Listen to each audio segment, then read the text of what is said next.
लोकसभा ने किया जम्मू और कश्मीर के मकामी इदारों में दीगर पसमानदा तबकात को रिजर्वेशन फराहम करने का बिल मंजूर। जम्मू कश्मीर शेड्यूल ट्राइब तरमीमी बिल पर लोकसभा में बहस के दौरान हसनैन मसूदी का बयान, कहा सिर्फ मुंतखब असेंबली को करने चाहिए ऐसे फैसले।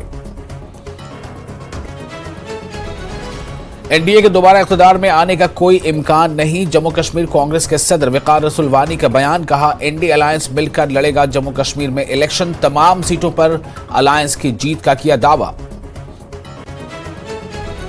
नरेंद्र मोदी की मुतहरिक क़यादत में एनडीए करेगी 400 से ज्यादा सीटें हासिल। सीनियर बीजेपी लीडर प्रिया सेठी का बयान, कहा मोदी हुकूमत ने की है तमाम तबकात के लोगों के लिए फलाही स्कीमें शुरू।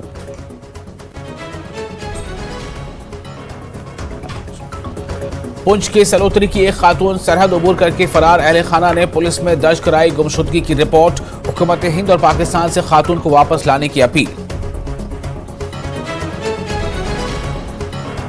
बांडीपुरा और गुरेज के दरमियान फजाई सर्विस बहाल। बर्फबारी की वजह से बांडीपुरा गुरेज सड़क बंद। गुरेज और बांडीपुरा में दर्जनों मुसाफिर दरमांदा। जम्मू से अयोध्या के लिए खुसूसी आस्था स्पेशल ट्रेन सर्विस शुरू। राम भक्तों में काफी खुश जोश खरोश। कठुआ रेलवे स्टेशन पर शानदार इस्तकबाल।